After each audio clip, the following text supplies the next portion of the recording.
Good morning and welcome to Gonna Short. Gonna Short में आप सबका स्वागत है. We're going to discuss something very interesting. China has slipped into a recession. Well, I have not seen anyone talk of this, but I'm going to talk of this because I think China has gone into recession. I tried to find out, is China gone into recession? AI, Shai, all that nonsense. They said, no, it's not yet gone into recession and all that. So what we'll do is we'll see whether it's gone into recession or not. That's the first thing, and then we'll see where it goes. Look, it's like this. 3 years back, in my first videos, I spoke about the demographic bomb. I spoke about the ghosts of the Chinese property. At that time, people said, no, nothing will happen to China. No collapse, nothing is happening. All fine. But today, you can have a look at these. You go to Gunner Shot, type these out. These are the thumbnails of that time. I didn't even know how to make a thumbnail those days. But I knew a hell of a lot about the Chinese property and their demography. So, and today they are cratering. I mean, there's no return from both these. I called both these out in the beginning. Similarly, China has gone into a recession, and I'm calling it out now. And I'm not wrong. Okay, now let's go about proving it. I saw this article yesterday in Wall Street Journal. It says China's economy is deteriorating in several fronts. If the Chinese economy is deteriorating on several fronts, and he outlines what all, the sum of all that indicates recession. Right? Then people say, what is recession? Is it a slowdown? What is it? Is it degradation, deflation? What is it? So this is what the computer told me, what AI told me. He says a recession is a significant widespread economic slowdown marked by falling GDP, rising unemployment, reduced consumer spending, and declining industrial output. Very clear? The funny thing in China is today the GDP is rising at some 4%, 4.5%. But unemployment is also rising, consumer spending has gone, and industrial output has started declining. Right? That's the funny part. How can a GDP go up if your unemployment is increasing and consumer spending is going up and industrial output is also declining? This is the crux. And they say, further, they say the key characteristics of recession are falling GDP, rising unemployment, decreased spending, lower production, real personal income going down, right? And employment levels going down, industrial production, retail sales, wholesale retail sales, all this. So I picked up each of this and we'll see. Are these going up or going down? If all these are going down, how can the GDP go up? If the GDP is not going up, definitely, Chinese economy is in recession. And one more issue, very interesting. They say if your GDP goes down or deflation occurs in 2 quarters consecutively, you're in recession. Now you're ending into the third quarter, fourth quarter. Yeah? And in certain cases, it's gone into the second year also. And people say China is rising. My left foot, it's in recession. I'm calling it out today. Okay, let's prove it. And I'll prove it through the Chinese articles. I'm not going to talk. We can say, okay, this is, Western propaganda, this, that, all that nonsense. Chinese articles. This is from South China Morning Post. Unemployment in China. Last year, South China Morning Post did a series on unemployment, 8-part series. Why would they do if the unemployment was bad or good? It is only because what are the headings? China's elder millennials quest afar, seeking curse of 35 cure. Anyone who's over 35 is unemployable in China as per this article. Then social tensions in China reaching boiling point as job wage issues take their toll. This is last year. 8-part series. How joblessness in China is pressurizing the Communist Party's social contract. This is critical. China's overpaid finance workers see salaries tumble in price. Is the price too heavy? These are the 8 parts of this. Time for China to confront gig workers phenomenon that's becoming the new normal. So gig workers are the new business. Gig workers कौन होते हैं? Ready वाले. मेरे घर के बगल में ना एक मेट्रो बन रहा है. उस मेट्रो के बगल में चाय बेचते हैं, इडली बेचते हैं. वो है gig workers. Is that your normal? More than half of China's top companies downsized last year. What now? Yeah. This is only about unemployment. Okay. Job seeking is fierce. China's desperate youth provide headache for Beijing. Incidentally, there's an article say 10-15 days back where 12.7 million people are graduating and coming the workforce and they have no jobs. So happiness to China. In China, job seekers with chronic illness stand up against discrimination. If you have a problem, you'll not get a job, and if you don't have a job, you'll die. That's it. There's no cure to that chronic illness. Poor chaps. That's the state of China. Oh, that's last year, no? But what's the current state? This is today morning, 1 hour back or 2 hours back. In fact, I saw it early in the morning, went for a walk, came back and put this graph in. Some chap, macro margin, all in Chinese. I don't even understand what it is. But one thing is very clear. The unemployment rate seems to be accelerating upwards. That's what he says in Chinese. He's not talking in Tamil yet. Yeah, this is the unemployment rate which is going up. I'm showing you.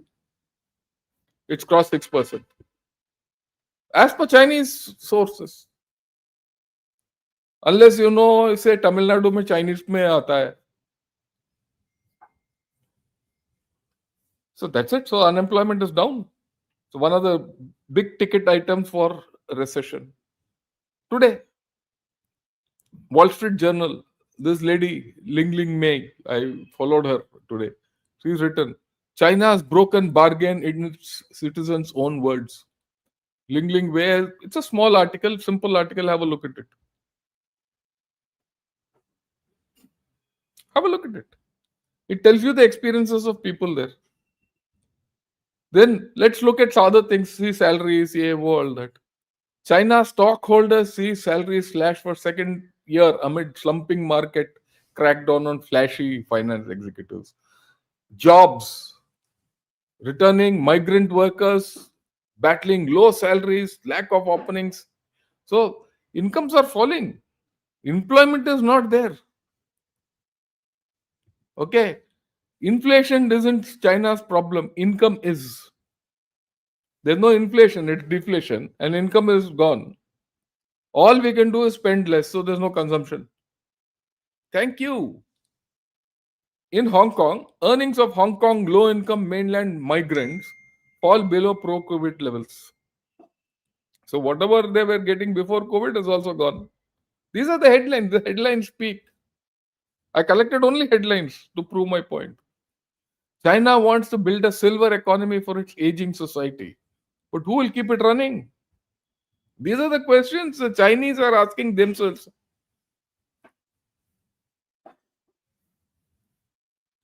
China's middle class feels the squeeze as property slump hits their pockets. Look, what all I am saying is not rocket science, not a discovery of India. These are facts coming from China. Period. So China's Politburo has made consumption a priority. It's been a consumption has been a priority for the past 1 year. This is of July 24, last 1 year. I'm not going back. If you go back for more, it will be even more. But consumption paradox and the pitfalls of a trade war. After a trade war, the consumption is created completely. Go look at it in China. Weak consumption and how economist Lu Feng would fix it. He's got no solution. Let me tell you, you read all this, there are no solutions. If there was a solution, the consumption would have picked up. China pledges to build mega projects despite pivot to domestic consumption. They talk consumption, but they build infrastructure. And that's the funny part. Consumption is a big thing, isn't it? Part of spending and incomes and employment and consumption. These are the things which shows how GDP is going up or down. But they're building dams in Brahmaputra. Consumption is not going up. Sorry. China pulls out the stops to get people spending with 19 consumption minded measures. All 19 consumption minded measures, if you look at it, is about giving loans to people. So a Chinese guy who's already with paying out mortgages on a flat which he has not got will have to now pay out mortgages on a fridge he has to buy now. So consumption is consumption. China middle class puts luxury on hold as uncertainty swirls. So their spending is down. China's small businesses gasp for air as consumption slump deepens. Now you go back. This is all I've spread all these headlines over the past 2 years. Yeah, this is the day before yesterday. Factory activity contracts in November for eighth month in a row. 2 quarters is recession. This is the third quarter. Look, go back to those things. Let's see. Yeah. Falling GDP, rising unemployment, decreased funding, lower production. All these industrial production, retail sales, wholesale, all are going in the negative direction. This is not, okay. So let's see this. And this is a graph. This is a Chinese graph. China's official purchasing managers index is now clearly below 50. This 50 means you are expanding, below 50 means you are contracting. They go either. Yep, right. Manufacturing. Supposed to be great. Yeah. Yeah. It's going down for the past 8 months, it has gone down. Factory of factories, China's manufacturers join wave of overseas expansions. They are going and expanding outside. They're not, so there are no jobs inside. And I explained also, because of involution, they're not getting money. There are no profits. There are a lot of sale. There are no profit.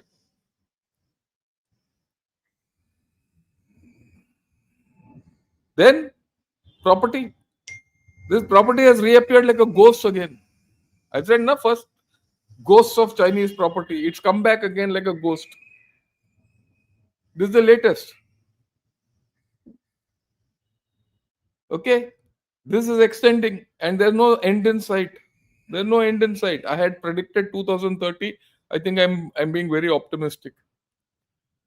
I had said it's around 2030 you'll find some thing because by then they would have got over the slump. Their population would have gone down into a thing, and a lot of things would have happened. Somewhere there they have to start recovering as far as property is concerned. The rest they won't recover. Okay. They themselves say the bigger and longer the bubble, the worse the economic fallout. The depressed market that follows tends to be prolonged. This is in this article.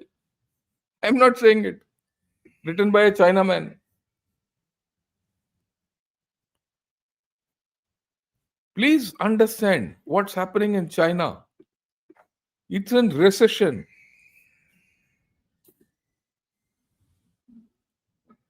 Fixed asset investment in China. This graph is a very powerful graph. Let me explain this. Let me take a moment to explain this to all of you. Because unless you understand this red line is manufacturing. Okay. The blue line is real estate. The orange line is infrastructure. Now, we know that from 21, 22, the property started now. You see this graph, it's so explicit. The property has gone down badly. We all thought property is being replaced by manufacturing and investment. Yes, till last year end, somewhere it is right. But what is the issue today? September 25. If you see here and the tail end, both have started collapsing.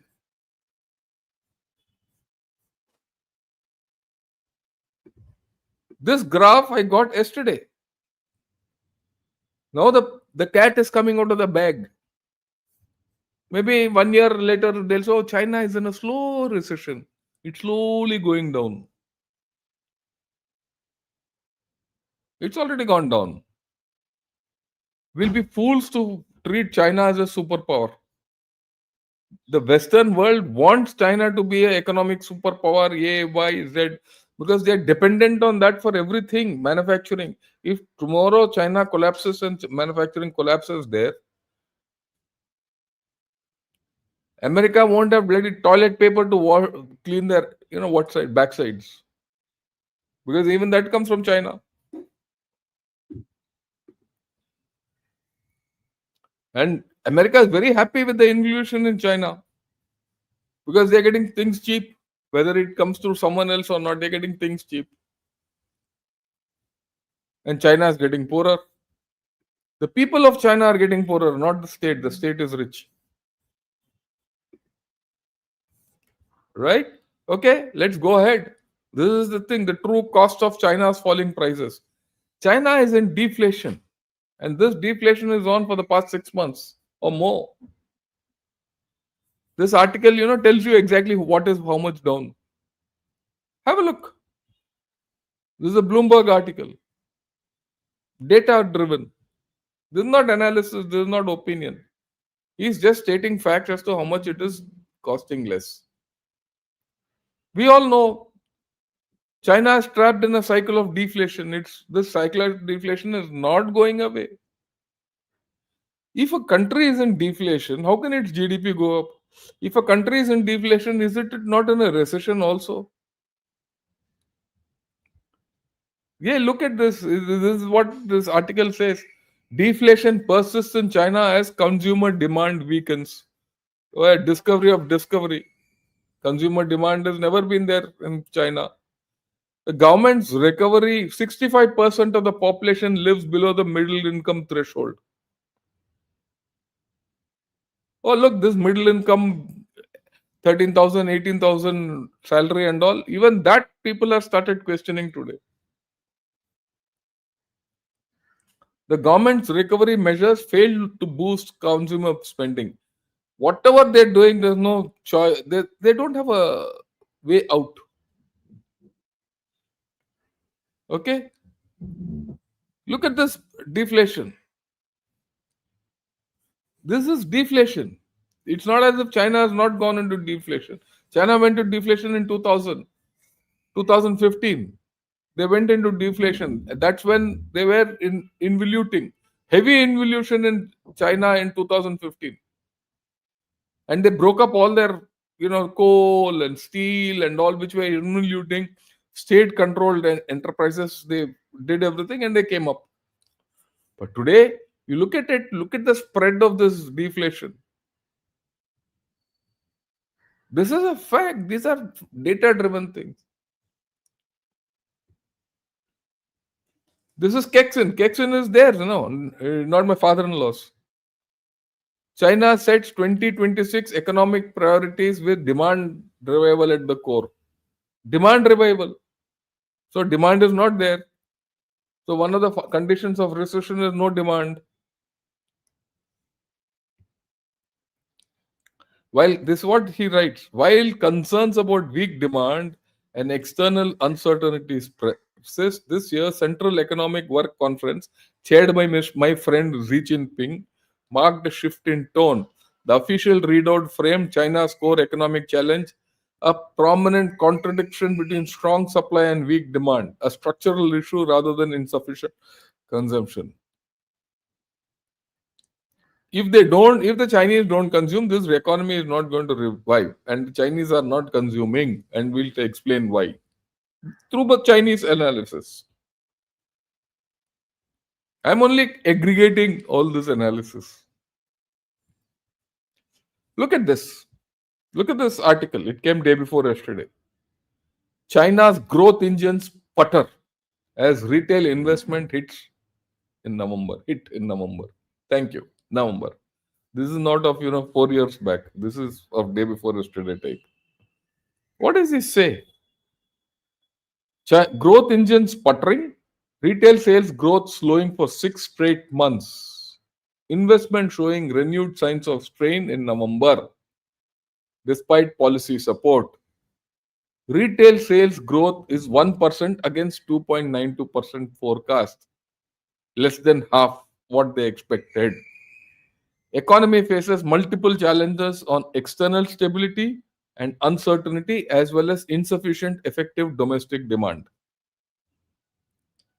It's a very fundamental thing. Everyone says China manufacturing, oh, they're giving to everyone and all that.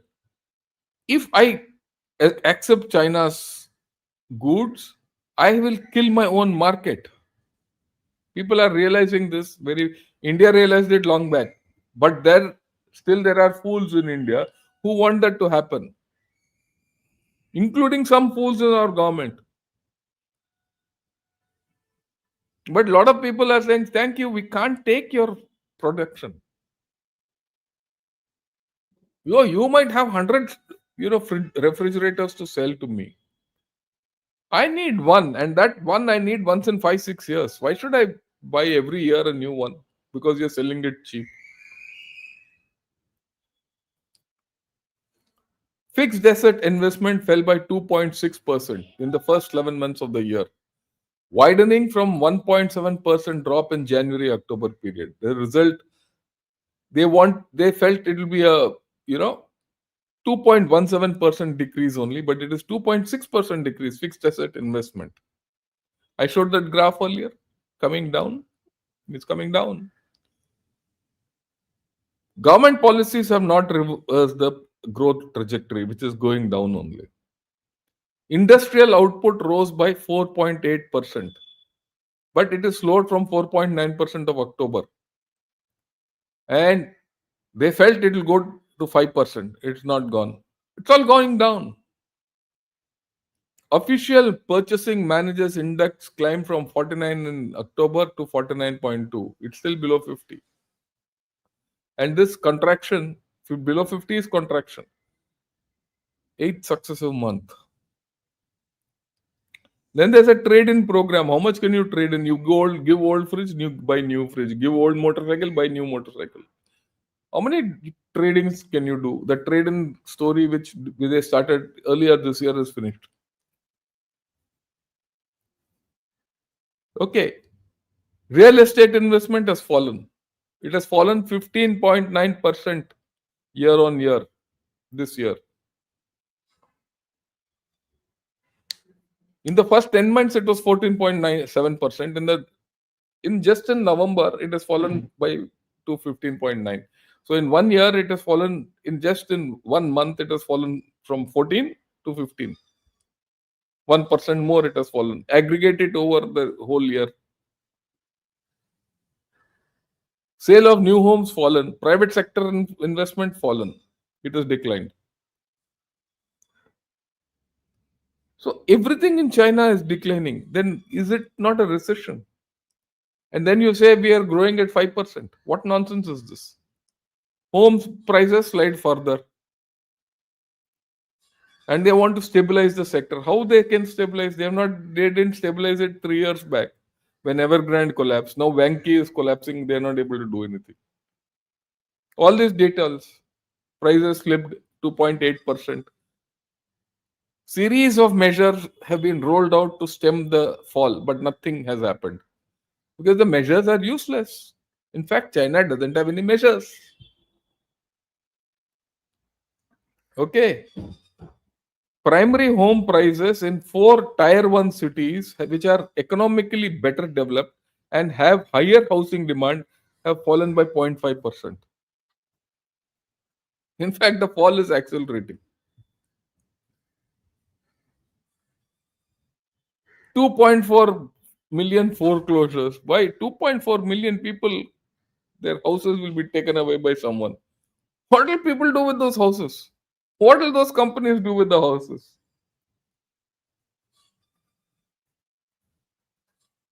This is the recession playing out in fast forward mode, and we're not seeing it.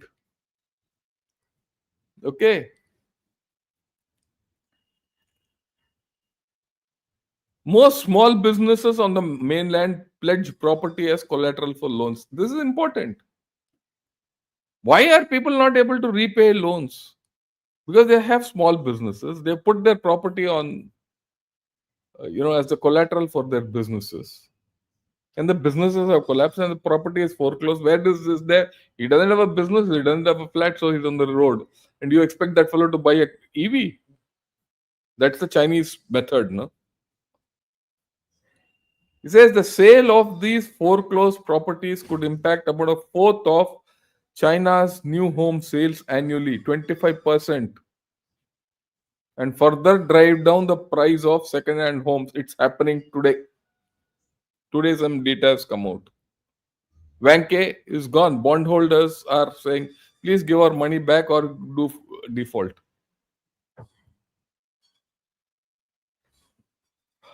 $11-point package, some 19-point package, some 11-point package, all that. Involution is an expanding reality. Have a look at this again. China's economy is facing a new threat. In most countries, governments complain when prices are too high. But in China, governments are angry that prices are too low. This has come about due to a phenomenon called involution. Companies are cutting prices to gain market share. That's forcing everyone else to do the same. As a result, profits have plummeted, and no one's market share is any higher. This fight for survival has gone beyond normal market competition. That's because many of the firms have been nurtured by China's local governments. Industries like solar panels and lithium batteries have become world-leading. But this has resulted in an oversupply of these goods and not enough customers to meet the demand. One example is the car industry. There are now 130 domestic car companies battling for sales. Discounts are so steep that you can buy this electric car, the BYD Seagull, for less than $8,000. That might sound like a great deal, but households should think twice before being too happy about cheap prices. As profits have come down, wage growth has stalled, and employment looks weak. So employment looks weak. Yeah. China's economy is facing... Oh, sorry. Let me get that back again.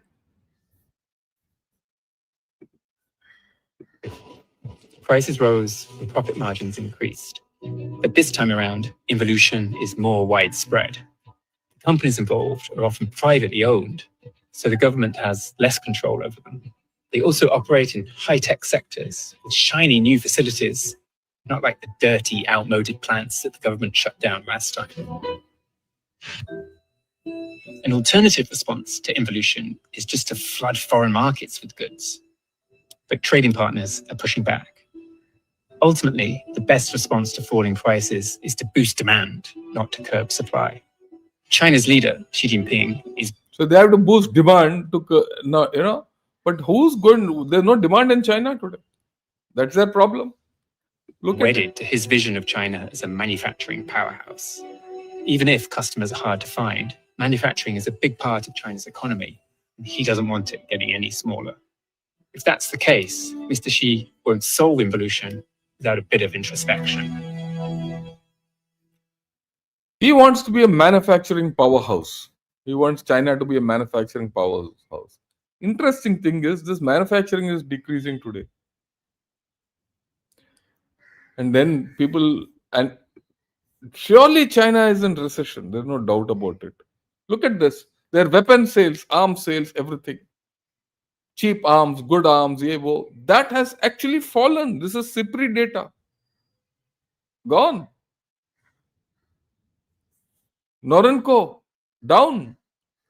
There are corruption allegations in major contracts internally. Lot of cancellations within the Chinese army. So their military modernization is also suspect. Will the new capabilities work?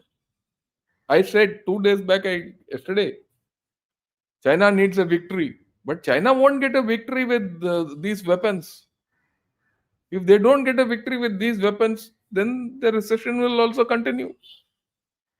Look at this. Even Bangladesh doesn't want to buy J-10C. They've gone for the Euro Typhoon. Indonesia. So this will become a contagion. So where is the recovery?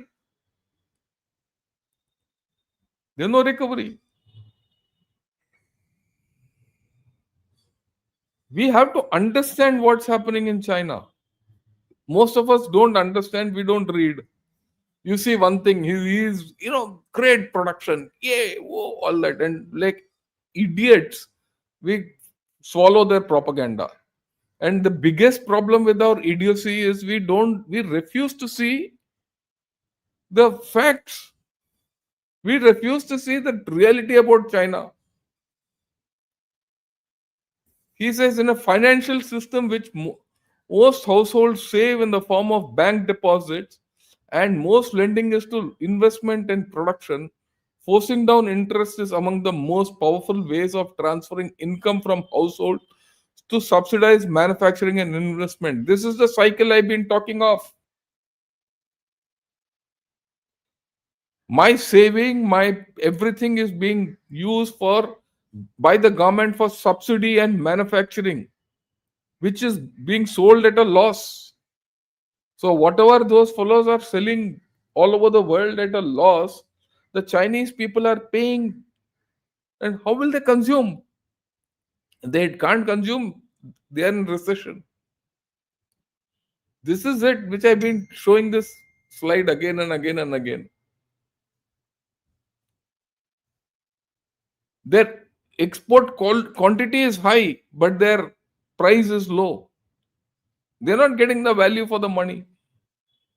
And the difference between the quantity and the price is the subsidy is being paid by the Chinese people. So this economy can never, it's in recession. This is the cycle. All savings are put in bank bonds, which subsidize government subsidies or used for bank bonds and government bonds. Money goes to the government, which is subsidizing manufacturing, so that the jobs can be sustained. If the jobs are sustained, people will save because they can't consume. Why can't they consume? Their flats, which they saved, they all foreclosed. Property is their main mode of saving. Gone. So China is a country of poor people with in a rich state. As the recession goes on, this will become a poor people with in a poor state. It's a matter of time. That's why I said 2030. Watch to China in 2030, 5 years hence. I mean, is there a logic to 2030? There is. And one day I'll explain to you why 2030. Read these two articles. Very interesting articles. This came out in Guancha. He says real estate is the epicenter of macroeconomics, and second article is a discussion between three of the top economics people, and that's there in this. It's an eye opener what's happening in China, and we'll go through that.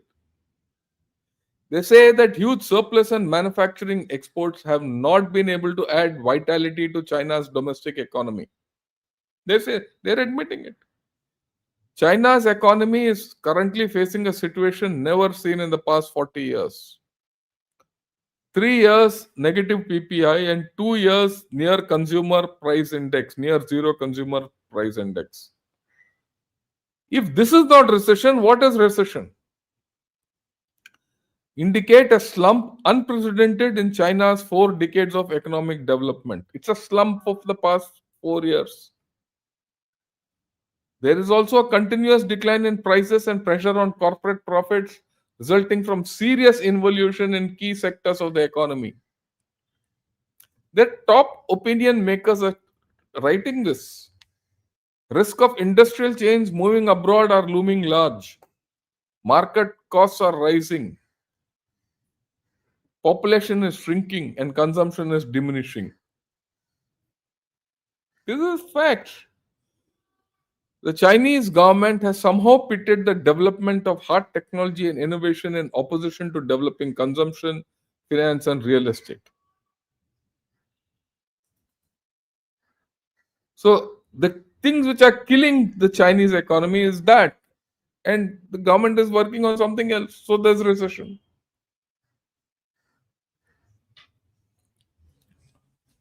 One of these fellows has written China's current technological level has already become quite high. It cannot prevent, but this high level of technology cannot prevent the Chinese economy from entering a phase of prolonged recession. They are talking of prolonged recession. Very powerful statement they have come out, something which opened my eyes. In World War II, the United States held a 40% global manufacturing share, higher than China's current 30%. Yet it suffered a depression unprecedented in human history. They say the same is becoming true for China today. It's going into depression. They are talking of it. I'm not talking. I'm only echoing what they're saying and what we should understand. Universal crackdown on real estate has hit China's middle class. As a result, domestic demand is unable to pick up. China must stop strengthening supply side during this period of shrinking demand. Don't load things, flood the market with items which have to be sold at cost below. That's what it's saying. It's creating more oversupply and dragging down the domestic economy. If your house is not in order, how can you go and conquer the world?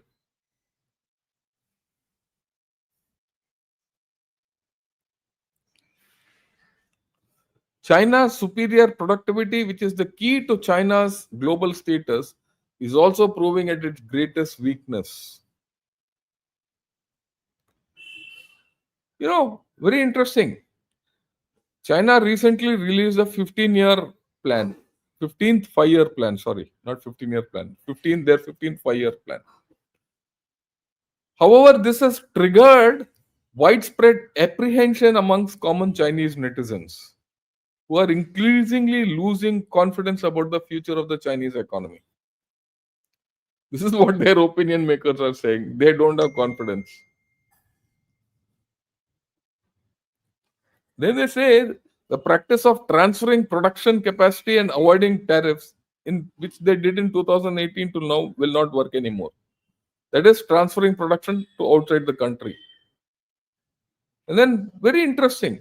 In 1990s, the monthly salary was 2,200 yuan, and the annual salary was 2,400 yuan as per them. And he said that's very good.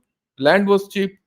But today, after 40 years of reforms, labor force is not younger, society is aging, price of land which is become expensive, and cost of labor has risen. So China is no more competitive. Just think, why are people going out? Because in Vietnam, a worker's monthly salary is 2,000 yuan. In China, it is 4,000 yuan. So people are going out. Even their own people are going out. If their own people are going out, there are no jobs. If there are no jobs, who will buy? There is no consumption. Unemployment is raising. All connecting. All the data points are connecting.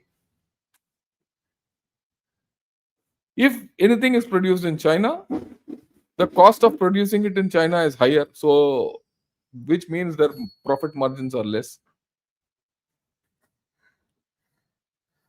So people are going out and exporting from there. Chinese enterprises and foreign funded enterprises are transferring the industrial chain abroad. Very interesting. It is not only the Chinese guys, even those people who had set up factories in China are getting out. Not because of supply chain diversification, pure economic reasons. If the foreign funded people are going out, there's no FDI into China. FDI is cratering. All these points you put together, still China's GDP rises.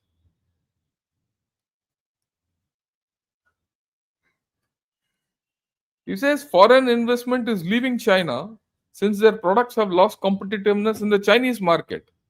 They have not lost thing in Chinese market. It is also abroad. So there's a loss of FDI and there's a loss of jobs, which is continually happening, and it cannot be reversed.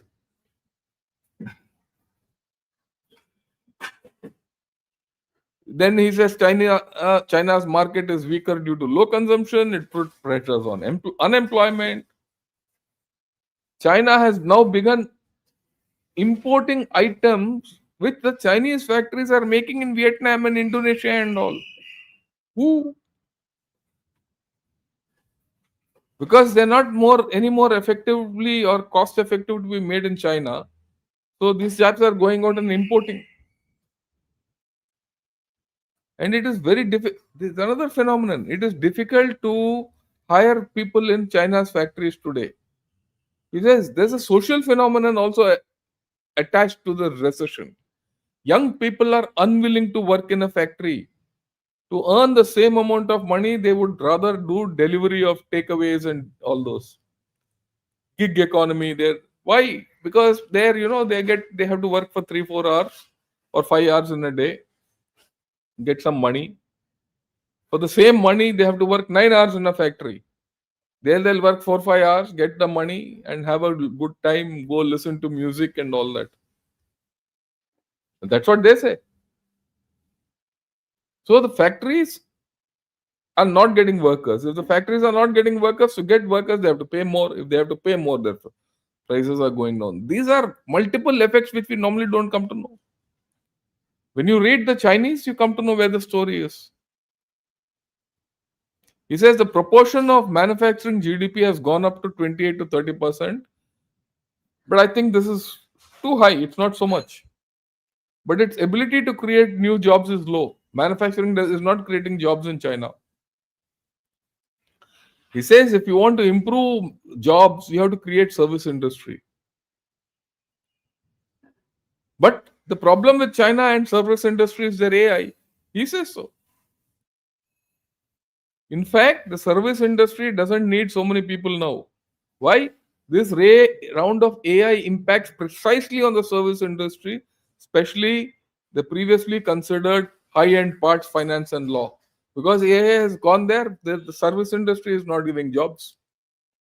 So you think AI, China is leader in AI and high tech, and it's killing China. Their own AI is killing them. This is what I call China versus China phenomenon. He says the more the high tech industry is developed, the more it is unfriendly to employment. It's happening in China. If there's unemployment in China, there's recession in China. Again, someone else also. This is not. I said something else then, which is in a South China Morning Post article. This is from Guancha.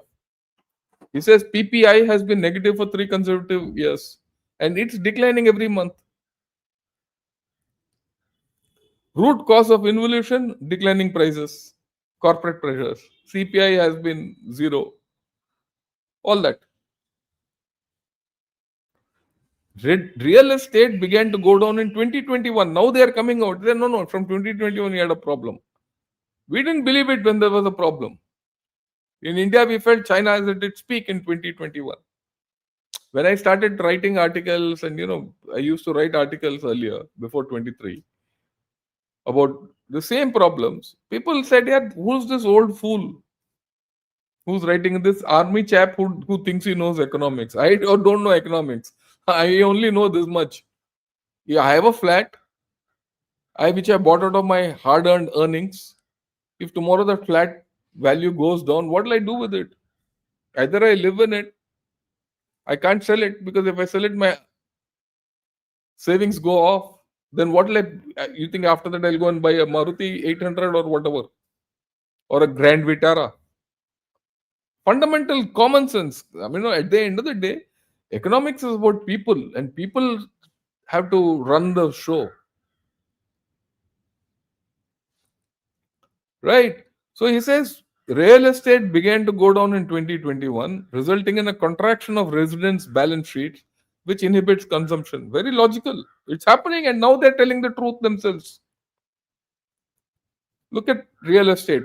Real estate problem is coming back in a big way in China, and I'll probably tomorrow or day after I'll talk of it. If real estate continues to decline, overall demand will not rise. This is a cap on China. Local governments have no physical revenue. They dare not spend money, cannot invest, and difficult to boost demand. If we continue to avoid these major problems and do not come up with really powerful measures, I'm afraid will take a long time to go through a stage of negative price growth. One of the top economic chaps says this, not my thinking.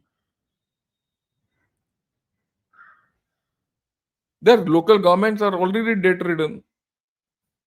See, the Chinese growth story, was all around investment and infrastructure and property. That's gone.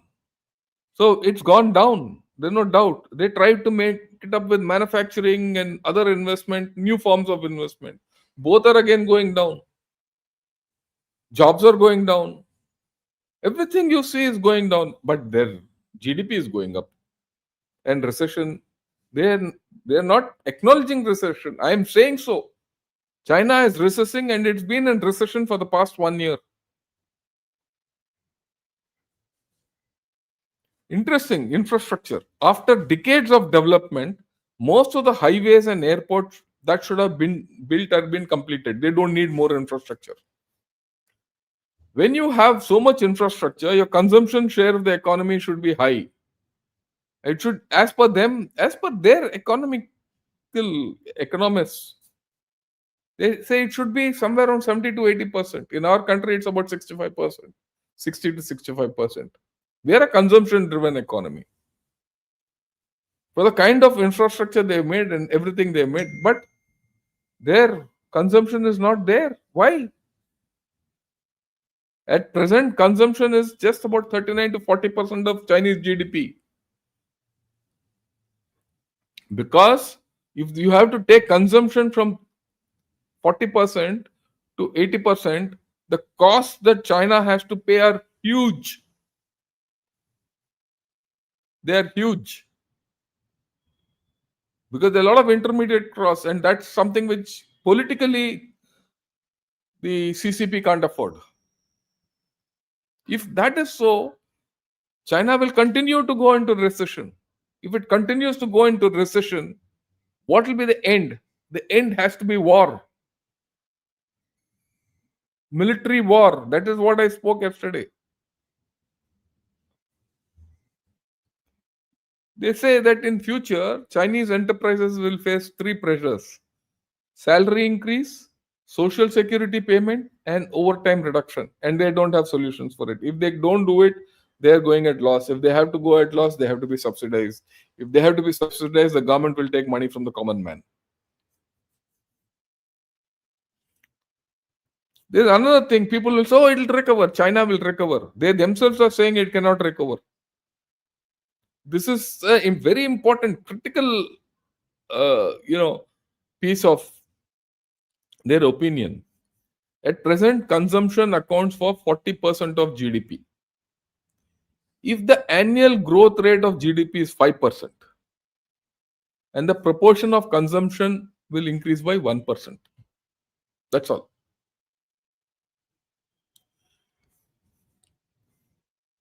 Okay, and the actual growth rate of consumption will increase by should reach 7%.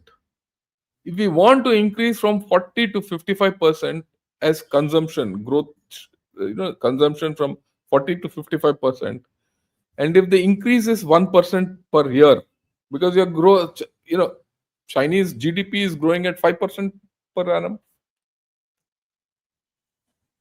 it will take 15 years for transformation of the society to be a consumption driven society, to go up to 55% only.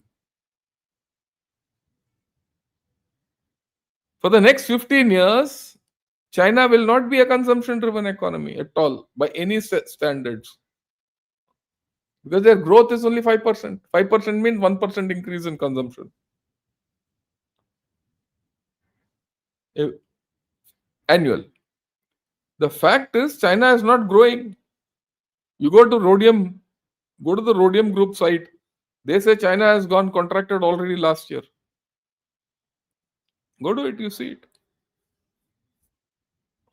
And for 2026, their target is around 4.5%. So if it is around 4.5%, consumption will not revive, no? As per them, we're talking of their mathematics. Hey, there's another funny thing. Housing ownership rate in urban areas is 96.3%. Rural, it is 94%. So everyone owns a home in China.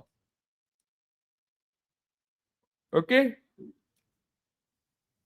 So if everyone is owning a home in China, and if houses decrease, house prices decrease, who suffers? The whole population suffers. In India, not everyone owns a own house. In USA also, not everyone owns a own house. In USA, it says only 35% own their own houses. The rest are all on rent.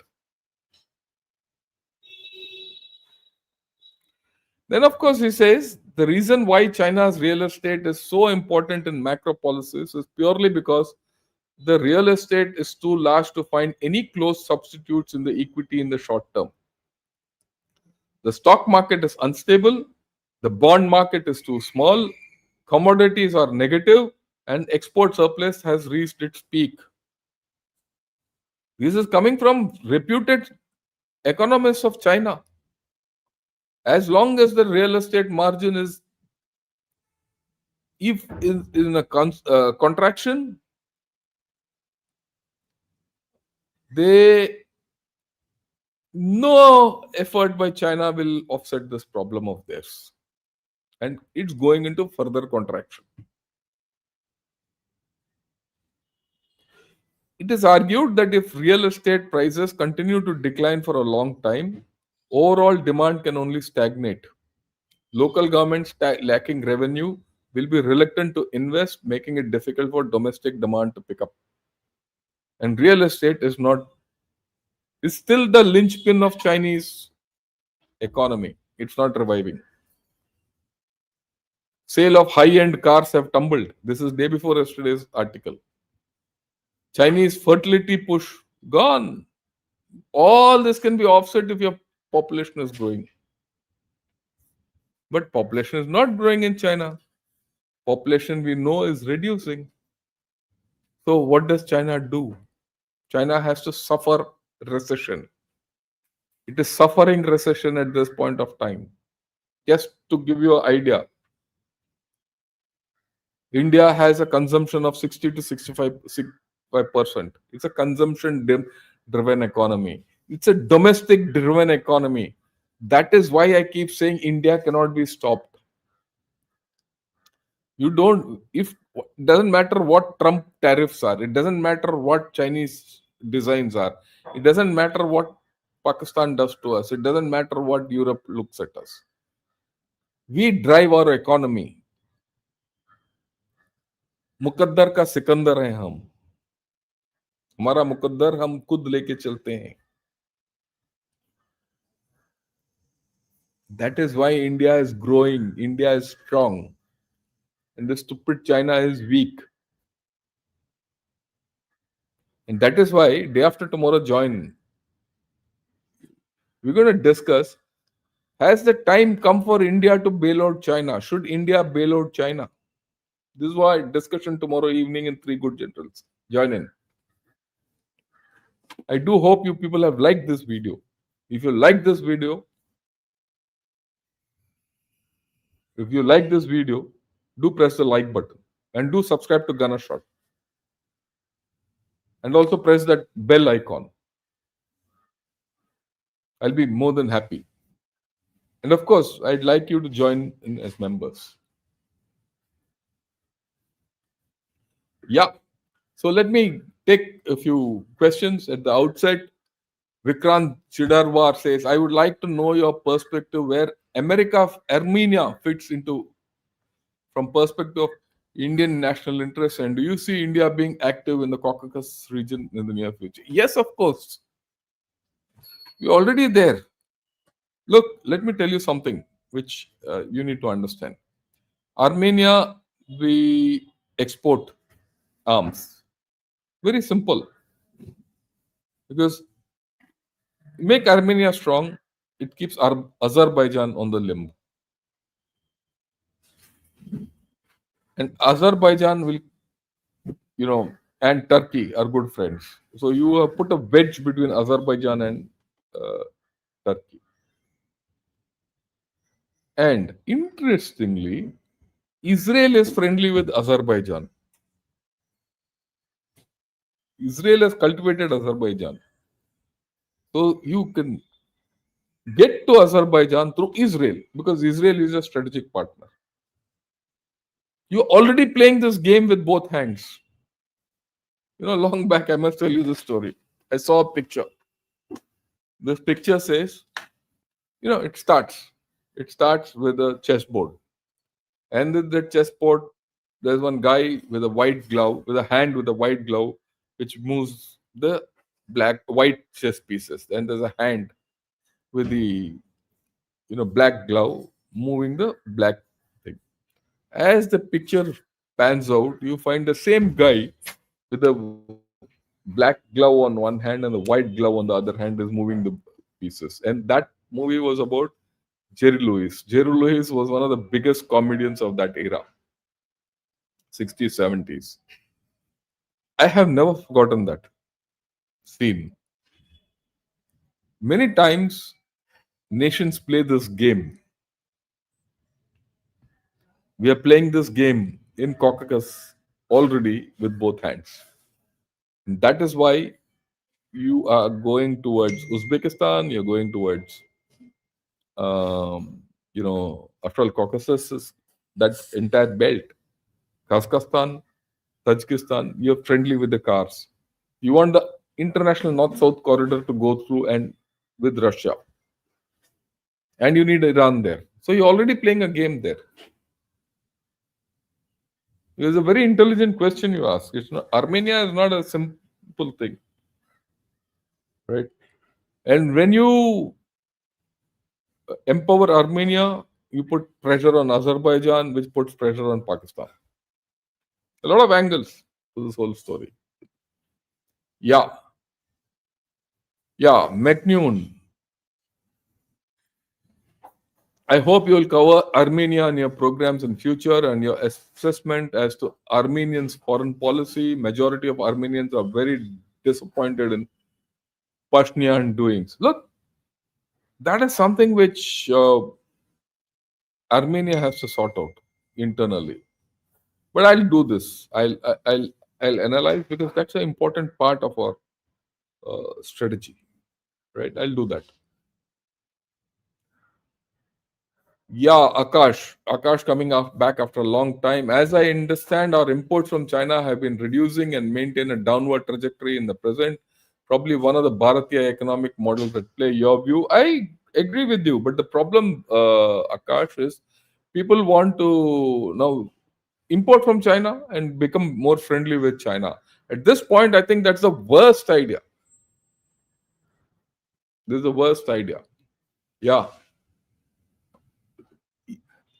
Thanks for the fabulous session. If we are still dependent on China for parts, how do we bail out China?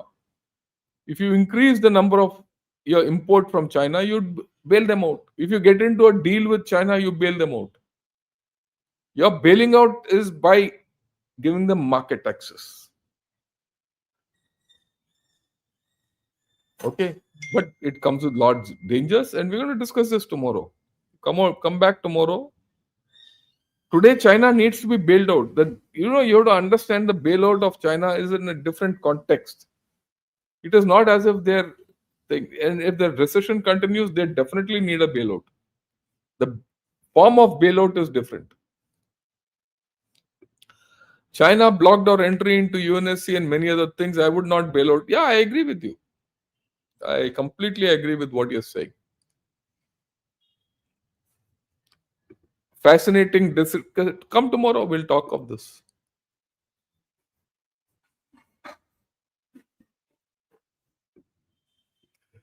When will China get its own Islamic terrorist front? Let's see when it will get. They got enough people, and it's a matter of time. As their economy starts cratering and going down, and their capabilities start reducing, you'll find that China has to concentrate more in the hand belt. And when that happens, they will not be able to prop up Xinjiang and Tibet. That's when problems will start. That's my assessment. How long will it take? Next 5 years. That's my view. It might be right or wrong, but okay. So absolutely a fantastic presentation. Do a presentation on India-China military balance. Not needed. I'll tell you why. The balance comes on the Himalayas, and we'll talk of it. And the Himalayas has equaled out everything. Uh, you see, people talk of arms, ammunition, balance, money. The balance is not there. The balance has to be on ground. It can't be in thin air. There, the Chinese have already lost. That's the way I look at it. They are on the defensive today. Okay. Occupancy of real estate is a problem in China as well as India. We're not talking of India, we're talking of China. Don't start comparing what's happening between India and China. You assess China for what it is, and so that you can act on China. That's the more important.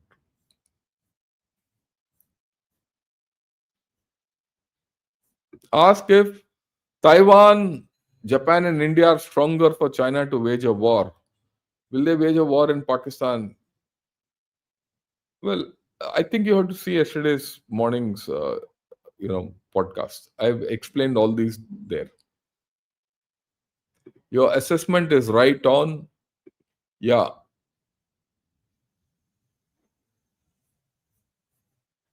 Okay. Good morning, sir. Thank you for an in-depth presentation. You're the only one showing reality as it is. This is a fact. This is a fact. This is a fact. And for some reason, like a rash, in the past 1 week, 10 days, many of such articles have come out, but no one has called it a recession. I'm calling it.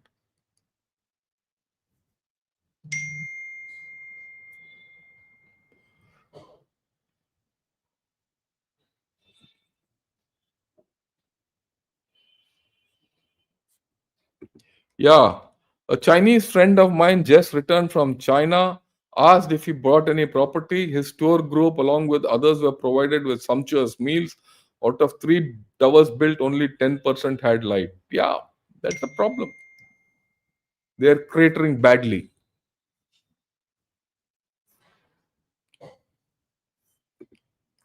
I'm a doctor, medical professional in US, but I want to set up a factory in my hometown, Hyderabad, to replace some things from US stores from made in China to made in India, one item at a time. Good, well done, all the best.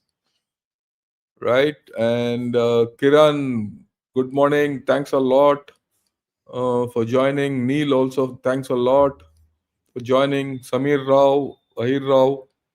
Optimization like China provides industrial basis, entity serious advantage, but also overall economy. Maharashtra, we don't. Don't compare yourself with them. There's a different story. That story is failing. Why do you want to compare yourself with a failing model? I somehow don't understand some of our Indian mentalities. You are comparing yourself with a failed model. China's model is failing. It's a failed model. I do all this analysis to convince you people not to go there, and you still want to compare yourself with them because that's our sworn enemy.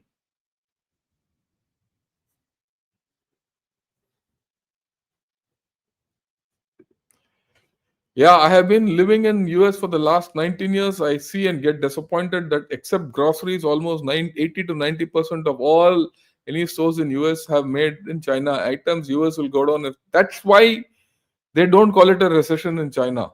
I completely agree with what Satish says. If China goes down, US will go down, but India won't go down. Please.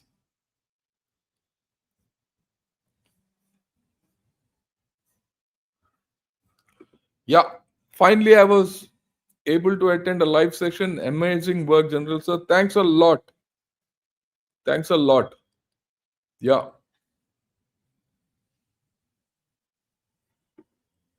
Yeah. Thank you. When China breaks trust and every signed treaty oblique agreement with India, why are we still stuck in a good boy syndrome? Why India does not talk about Tibet openly and declare as a country? That's our politics. We are politically weak. Probably we have one of the strongest governments in recent times, but still overall we are politically weak. That's the problem, Satish. As simple as that.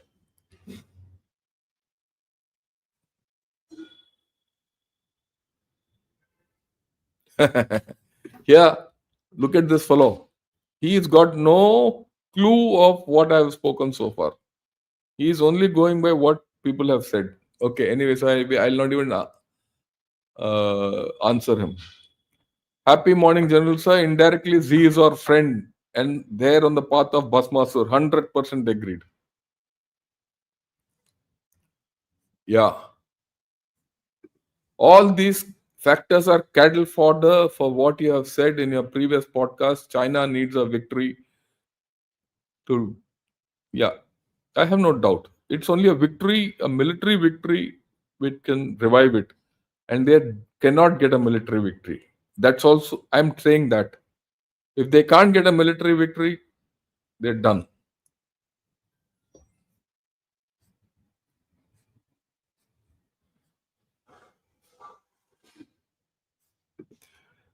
Since China is having high unemployment, why are they looking for jobs outside? I see China is providing work visa to Chinese nationals. That is only for uh, certain, you know, niche jobs, so that the technology is transferred from them. That process is on. That's one of the things we should be careful as to how you deal with China, right? You need to get what you have to get out of China. It's not that you just block them off. They have certain technologies. Get it. They have capital. Get it. Don't give it back to them. And that's why they are also scared.